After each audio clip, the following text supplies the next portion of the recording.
Hello YouTube. Today we're going to be talking about how to handle graphs, in particular for Physics C, especially because the students I have this year are pretty ahead of the curve because they actually already finished BC Calc instead of just starting it. Um, we're going to be going very quickly. That said, this is still going to be a pretty long video, I imagine. There are 35 slides or something stupid. This is going to be the video with the most slides out of any that we do. Some bits might feel fairly slow if you really understand how graphs work, but I do want to be explicit and make sure I've explicitly said most of the things you can come across. So, our primary goal is to be able to use like blank versus time graphs to model motion, so position versus time, velocity versus time, and acceleration versus time being the big three. From those, as long as you can identify extrema and inflection points and know what those signify on any of those graphs, tell when an object is moving forward or backwards on any of those graphs, and tell when an object is speeding up or slowing down based on any of those graphs, and then translate between the different types of graphs. So if you can see a velocity graph, you should be able to make either a position graph or an acceleration graph, and from a position graph, you should be able to make a velocity graph and then an acceleration graph, and from an acceleration graph, you should be able to make a velocity graph and then a position graph. So if you're good on those things, you're in a great spot. So what are graphs? Graphs are pretty much going to be a way to communicate large amounts of information very, very, very quickly. What's the other thing that's really good about graphs is that unlike something like a spreadsheet that has discrete values, graphs are going to include continuous information. They're also a really good way to visualize functions. So if you have a function that represents what's happening to something, you can see what's happening with the graph again very quickly. For this unit in particular, we'll be dealing with versus time graphs. There are a few other things versus time that we'll deal with, but this is the big one. As a result, because time goes forward and the x-axis of these graphs will always be time, the y-axis will be the one that changes based on what type of graph it is. That means that your graph is read from left to right. And if you take your hand and you move it from left to right at a constant rate, that will be like tracking what the thing you're graphing, in this case position, does over time. The y-coordinate of any of these graphs is going to give the value. So the x-coordinate will give you how far along it is in time. The y-coordinate will give you the value of the graph. The slope of any graph will give you rate of change. So anything that's a time derivative will be the slope. The area under a curve will give you the change caused by the thing you're graphing. That doesn't make sense for position, but it does for velocity because velocity is the rate of change of position. So velocity causes a change in position. So if you find the area or integral of a velocity graph, that'll give you the change in position caused by that velocity. So, generally speaking with graphs, I do want to take sort of some explicit time to talk about extrema and inflection points. We'll also be doing this with calculus, but for now, starting with how to identify it visually. If the derivative at a point is 0, then that means that the slope at that point, specifically the slope of the tangent line at that point, will be 0. And what that looks like on a graph is you've got either something where you're going like this, something where you're going like this, in which case it's sort of a weird thing where you've got the second derivative graph will look very weird and very specific. Or you've got a setup where it looks something like this, where it's peaking and then right at the peak the slope is 0. Or there's a trough and right at the bottom of the trough the slope is 0. And when I say extrema, what I mean is that you've locally got this point where you're either the smallest it ever gets or the biggest it ever gets in that area. So that would be local extrema versus sort of absolute extrema. Inflection points are places where it goes from having a slope that's getting steeper to switching to a slope that's getting more shallow, or vice versa, having a slope that's getting steeper, having a slope that's getting more shallow to switching to a slope that's getting steeper. In both of those cases, the second derivative should be 0 because what's happening is you're going from having, sorry, I'm spaced out trying to figure out what things would actually look like.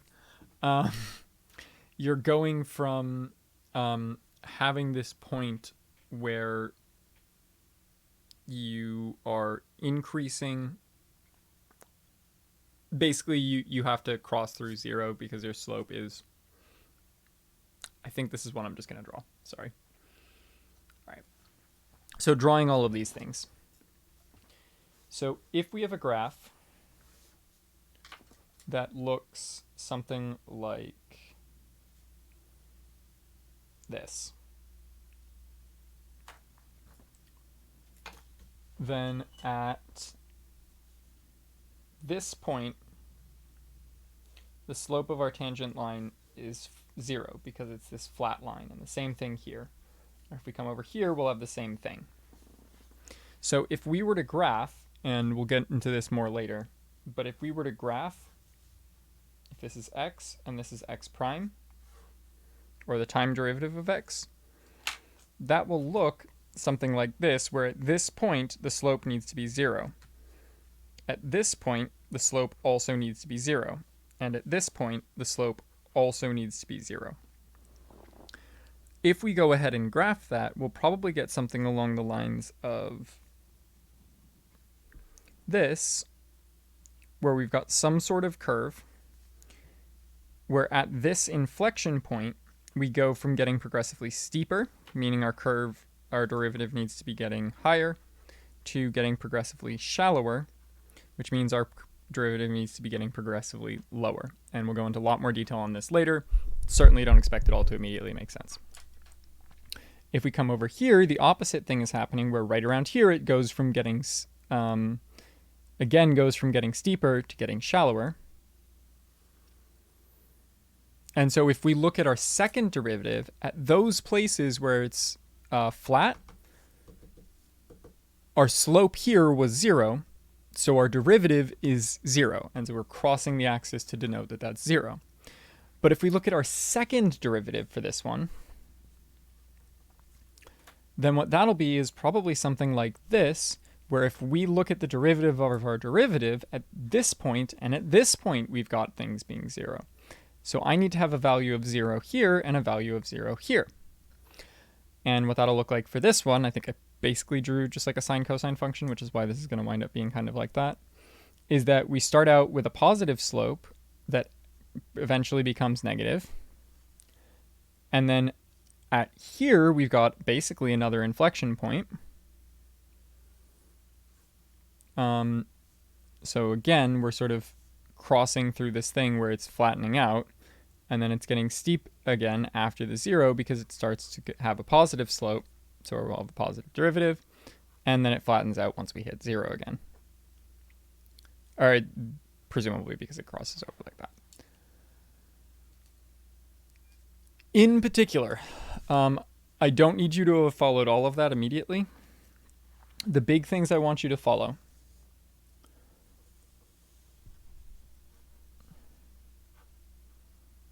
If you see a peak or trough,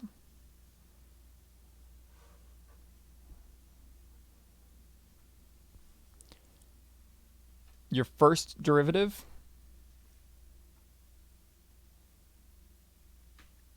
is 0. If we look at this graph, if we have an inflection point,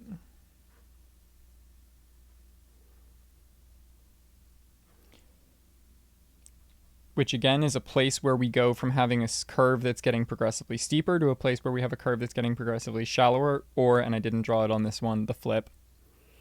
What that means is that your second derivative, your first derivative,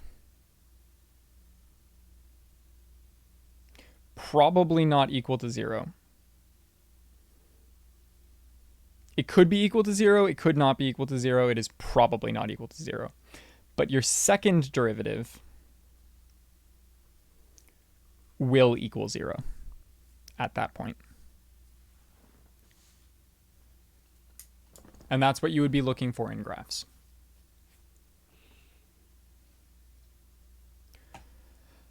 All right, that was the hard stuff all at the beginning, and now it's out of the way, and we can talk about the stuff that's a little easier. So specifically applying those ideas to physics. The first type of graph we're going to talk about is a position graph. Generally speaking, we'll talk about what the value of these things means, what the size of these things means, what the sign on these things means, and how you can tell if it's moving fast or slow or something like that. So for a position graph, what you're seeing when you look at the graph and read it from left to right is where the object is. Now again, the thing that you would see or read from this graph is how high or low it is, meaning the y value. So if it's very high above the zero, that means that the object is very far in front of the origin. If it is very low below the zero, that means it is very far behind the origin.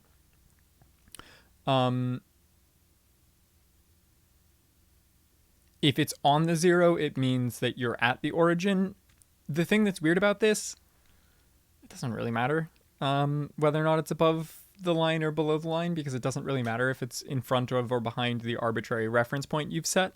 There will be a few times where like the reference point is a wall and you're trying to check whether or not this object is going to crash into a wall, and you'd be like, oh, it's dipping below the origin, that's bad, that means it crashes. Sure, something like that. But unless you have a case where you care about where the origin is, it doesn't really matter whether or not your position is positive or negative, because that doesn't tell you much of importance about the object. Similarly, you can have a big position or a small position. If you're far away from the origin, then that would mean that you have something that's very high up, so something like this. If you're close to the origin, that means you have something that's very small, like this. If you're low down and far away from the origin, you still are very far from the origin, so you would have a large position. Again, not going to matter much unless you care how close or far you are to something, in which case, yeah, that'll matter. If we then want to look at that and figure out what our displacement and total distance traveled are, easiest way to do it for me is to go between these two places where your object is changing what it's doing. Either you have this line flattening out, or you've got something, well, really that's a lot of it, or you've got something that's turning around. In particular, you're looking for extrema. Once you've found those extrema, find the change in the y value of the graph. That'll give you your change in position for each individual little section. So if we go forward by 8 meters during this section, and then we go forward by 0 meters during this section, and then we go backwards by 10 meters during this section, you can use that information to find out your total distance traveled by adding all of your smaller displacements. Your displacement by adding all of your smaller displacements from each section that you care about. To find your total distance traveled, it'll be much the same, but we're just going to take the magnitude of those displacements, meaning just the number, not including the direction, which would be the sign. So what that looks like for this one, we've got 8 forward, and then we don't move at all. So from 0 to 10 seconds, our total distance traveled is 8. For our displacement, we do the same thing, but this time we're going to note that it's explicitly 8 meters forward because we can tell that based on the graph. For displacement, if you do want, there is a shortcut where you can just take the initial position and the final position and do final minus initial. Always works.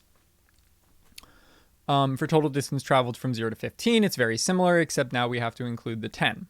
For total distance traveled, that'll be positive because moving backwards by 10 is still moving. For displacement, it won't be because we care that it goes backwards. And so we wind up with pretty different answers for those two. All right. The other thing that can really matter on a position graph is the slope, which, again, slope of the tangent line will be the time-based derivative, or the derivative with respect to time, which means, in this case, your velocity. So because velocity of the rate of is the rate of change or time derivative of position, and the slope of the tangent line on a position graph gives you the instantaneous rate of change being velocity, your slope of your tangent line gives you your instantaneous velocity. So your velocity at any given point in time. We talked a little bit about how to find average velocity. The derivative is how you find instantaneous velocity. Mixed bag on which one is more useful. A lot of times, especially when we're dealing with things like energy and momentum, it's more useful to know the instantaneous velocity. But if you're trying to describe what the object was doing over a time range, there you go. You're going to have to use the average. One quick other thing about this that I do feel like I should mention here at least a little. There's no real way to measure an instantaneous velocity, and this gets into something called Heisenberg's uncertainty principle a little bit. But the basic idea is that a little bit, and honestly, it's not really super related. You'll always have a time range because you'll never be able to find something at a given instant. You can plot a curve of something that was moving and then use that plot of that curve to estimate a final velocity, but you'll never be able to get a perfect equation to describe it. So you'll never be able to take a just the derivative and then plug in a value, which is the only way to get the actual like perfect slope. You're always going to be doing something where you have a really, really, really, really small time bin and use that to find an average velocity and being like, well, 0.0001 seconds is basically the same thing as instantaneous, so whatever. But it'll still probably be an average velocity within that time range. In case it would be helpful to remember, slope is rise over run, so especially for flat lines on a graph, straight lines on a graph, really good to just use rise over run instead of worrying about like finding an equation and seeing if you can get more clever than that. For tangent line curves, be ready to just draw a tangent line and approximate it. You would probably have gotten credit if you had drawn this for your tangent line. You would have probably gotten credit if you had drawn this for your tangent line. It'll be fine. As long as they can tell that you're trying to draw a tangent line, you should be fine. As far as whether or not the object is moving forward or backwards, forward is positive velocity, backwards is negative velocity. So if the slope of your tangent line is positive, it means the object's moving forward. If the slope of your tangent line is negative, it means your object is moving backwards. If the slope of your tangent line is 0, it means the object isn't moving. All of these only apply to position graphs. So when you see something like this, where the position graph is going up because the position graph is showing you your object and up is positive, your object is moving forward. When the position graph is not moving, it's implying that the object is not moving. When the position graph is moving down as you go to the right, again, all of these are read from left to right because time only goes forwards, that means the object's moving backwards. So, when you are looking at a position graph, if you're trying to figure out how fast or slow it's moving, it's going to be based on how steep the line is. If the line is steeper, it'll be a faster moving object at that point in time. If the line is shallower, the slope of the tangent line is shallower or smaller, then you'll wind up having the object moving slower. You can find the average velocity and average speed using total distance traveled in delta x. So you can look at a position graph, you can figure out what the total distance traveled is the way that we did before, and then divide that by the time. And I think there's an example of that. Great. So this is all our work from before to get the total distance traveled and displacement. All we have to do to get the speed and average velocity is then take those answers and divide them by the time range that we care about. So for the average speed, we would use the 18 meters from here and divide it by our 15 seconds. For the average velocity, we would use the negative 2 meters and divide it by our 15 seconds. When you're looking at velocity graphs now, we are cruising along. Velocity graphs are going to be showing you the direction and rate of travel. So if it being the graph is going up, that doesn't mean that the object is going up. That means that the velocity is going up, whatever that means in that specific context. This tends to get pretty weird and confusing. I really recommend for velocity graphs and acceleration graphs, sit down, take it slow, think about what it actually means. Remember that what this graph is showing you is the slope of the graph for position. So this graph is not showing you what the object is or where the object is. It's showing you what's happening to the object at any given point in time. So, if you have something that is above the line, like in this first section here, what that's telling you is that right here, our object is moving forward because our velocity is positive because our graph is showing a positive value or a positive y value. During this section, our object is stopped because our velocity is 0 at that section. We're on the line. For this last section, we're below the line, and so we are the object is moving backwards because our velocity is negative. If you see it cross, that does mean that it's turning around. Even if it's only very briefly on the 0 line, that still means that you stop for a tiny, tiny fraction of a second, which is pretty much something that you have to do in order to turn around. As far as fast versus slow goes, bear in mind that positive and negative aren't actually related to size. So if the graph is high up for the y value on a velocity graph, then the object is moving quickly. If it's really low down, same thing. The way that it's slow is if the object is close to 0. This is going to get kind of counterintuitive when we get to how speeding up versus slowing down works, so just really hang on to that. Stopped is at the 0. Closer to this is slow, further from this is fast. Doesn't matter if it's above or below. Again, because above is just moving forward, below is moving backwards. So if you want to find the acceleration off of one of these graphs is going to be the slope, because acceleration is the time derivative of velocity. So if you find the slope of the tangent line, that gives you the value of the time derivative of velocity, which would be, again, acceleration. We could potentially deal with curves for velocity in this class. I forgot to update this slide off of AP1.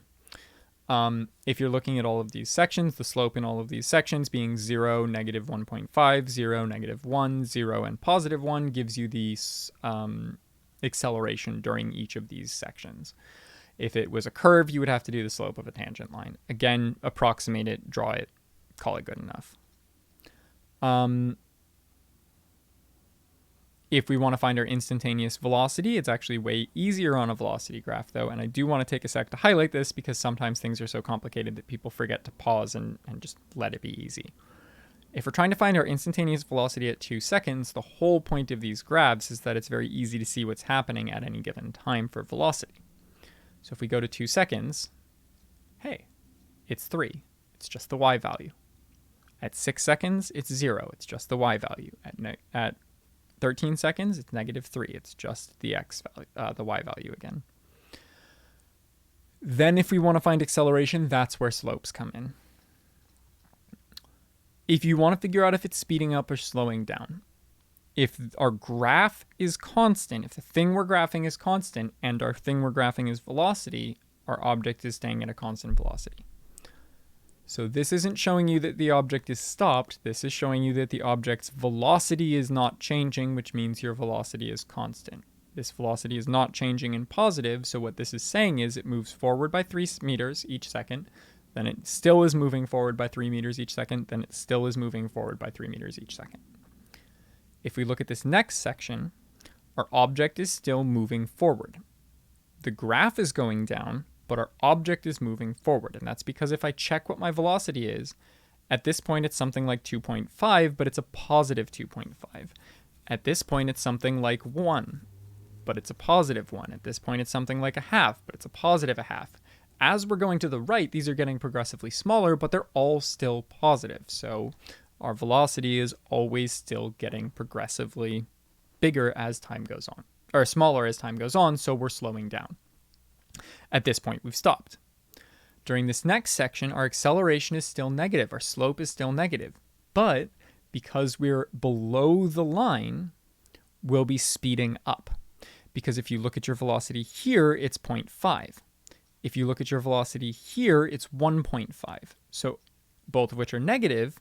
Again, we're looking at the value to figure out what the velocity is because this is a velocity graph. But that negative just means backwards. We're moving faster, but backwards. So we are still speeding up.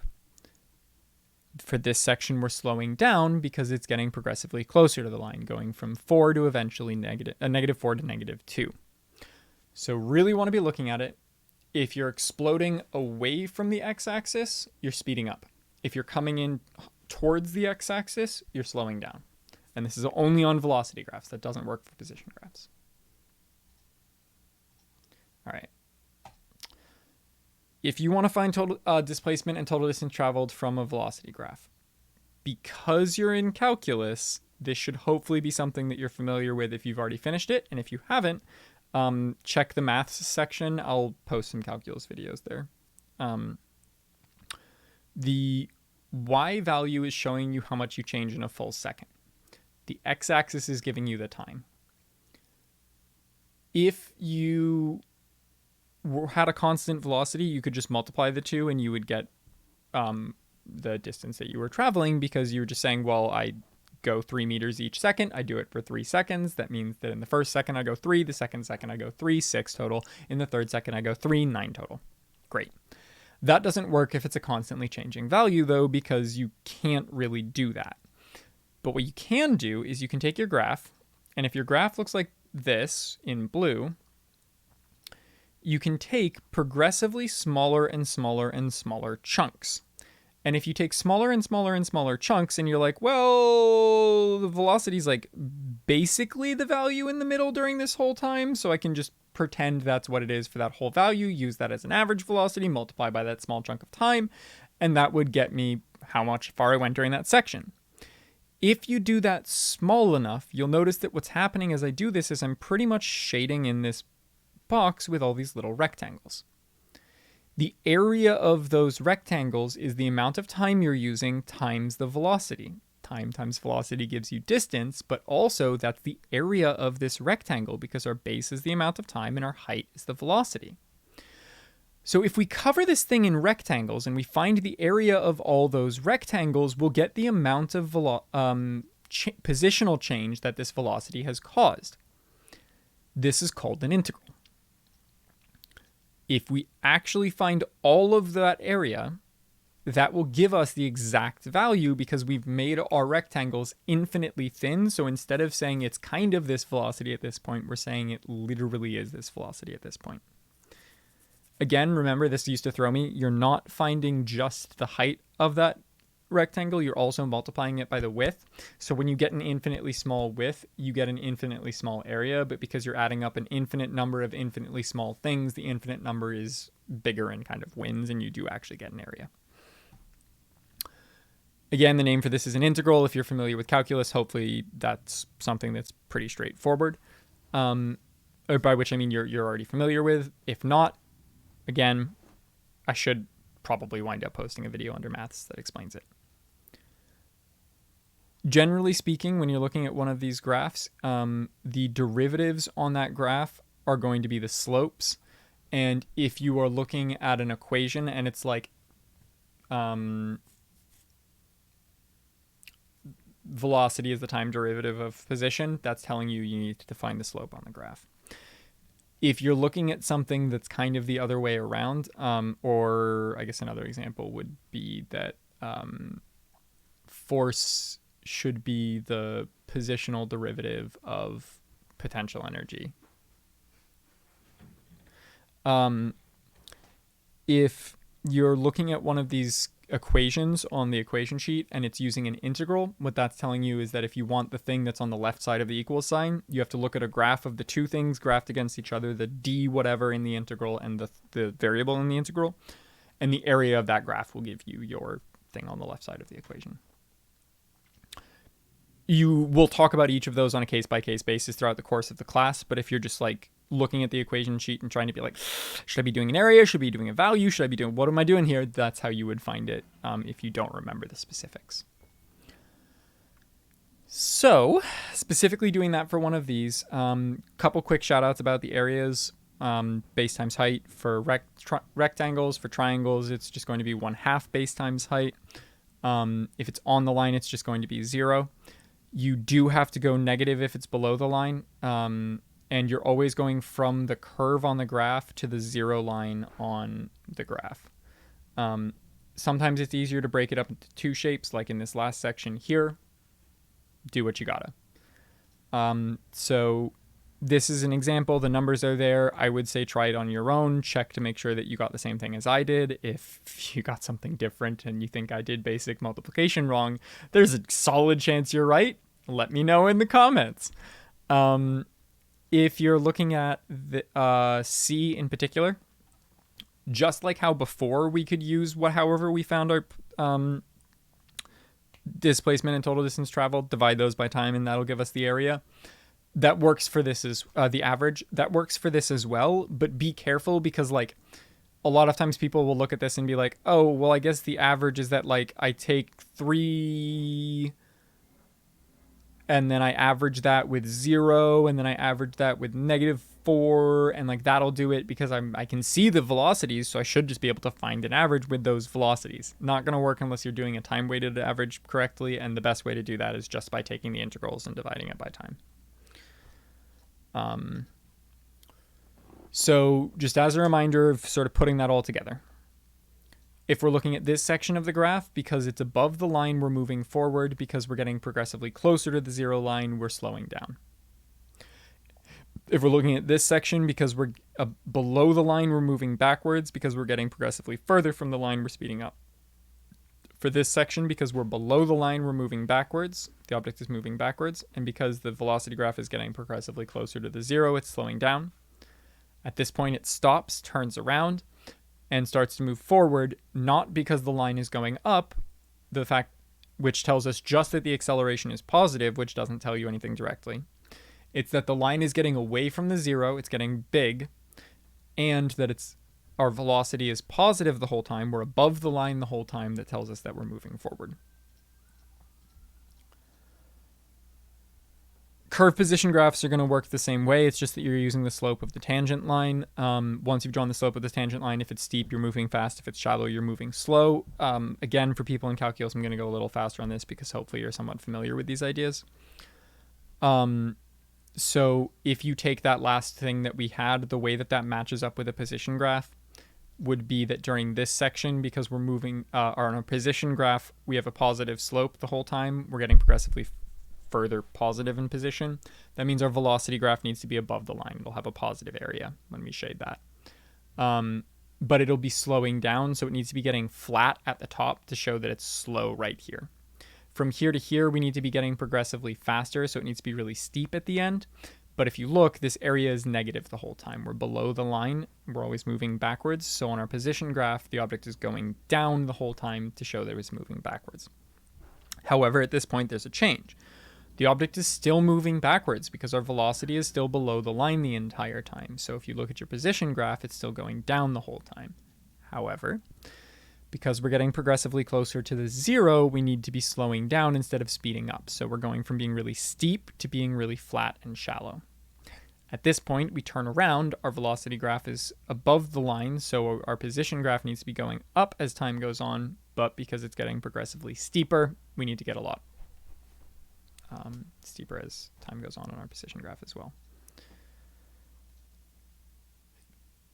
I'm going to run through these really quickly, and I'll just get rid of my face for that. These are the graph shapes that would go with each other. So if you have a line on a position graph that's a straight line diagonally up, that means your velocity graph should be a flat line that is positive. If you have a straight line going down on a position graph, that means your velocity will be a flat line as a constant velocity. Constant line on position means constant line on position means that you have nothing on your velocity graph. For this one, you're progressively getting faster, so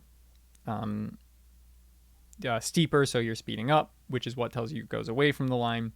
But the fact that it's going up the whole time is why the velocity graph is above the line, it being the position graph. When your position graph is going up the whole time but getting progressively flatter, your velocity graph needs to start out high because you're going fast, and positive because you're going forward, and end up close to 0 because you're ending up flat.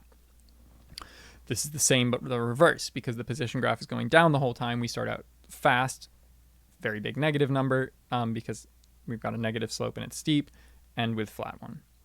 Similar thing here, except this is going to give us moving backwards, speeding up. Acceleration graphs are, for AP1, it's a constant acceleration only. For you should be comfortable with basically anything because derivatives and integrals. It's going to work very similarly to the velocity graphs. In particular, I want to highlight positive acceleration doesn't mean getting faster. Positive acceleration means your velocity is getting more positive. If the velocity starts out positive, that will mean you're speeding up. But if your velocity starts out negative, that means you'll be slowing down. Sorry, the cat is just doing something very silly directly next to me. If your acceleration is negative, again, it doesn't mean you're getting slower. It means your velocity is getting progressively more negative. So if your velocity is negative and you're getting more negative, that means a bigger number, so you're speeding up. If it's negative, if it's positive and it's getting more negative, that's getting closer to 0, so it's slowing down. This is if you wanted to match all three. You'll notice that the velocity graphs are pretty redundant, or the acceleration graphs are pretty redundant. These two sections lead to the same velocity graph. What happens to your final velocity and position graphs are very dependent on what your initial velocity was when you're using an acceleration graph. So one acceleration versus time graph has many correct velocity graphs, just like how one velocity graph has many correct position graphs. It's just that normally we don't care about what the exact details of what the position are because we don't care how far we are in front of or behind our arbitrarily set origin. For velocity, it really matters what your initial velocity is because that determines entirely different things about what the object is doing because your velocity is what the object is doing. So if we match all of them by shape, this is just adding in the acceleration graphs. So real quick, showing that, showing that, showing that, and showing that. And then just like how we can find the area to go from a velocity graph to a position graph, we can find the area of an acceleration graph to go from the acceleration to the velocity. Everything that applied before applies as well now. In particular for both of those, and especially for a velocity graph, you will need to know where to start. This only gives you how much it goes up or down by. And that's it. 36 minutes was not as bad as I thought it would be. Goodbye, YouTube. Let me know if there are any questions in the comment.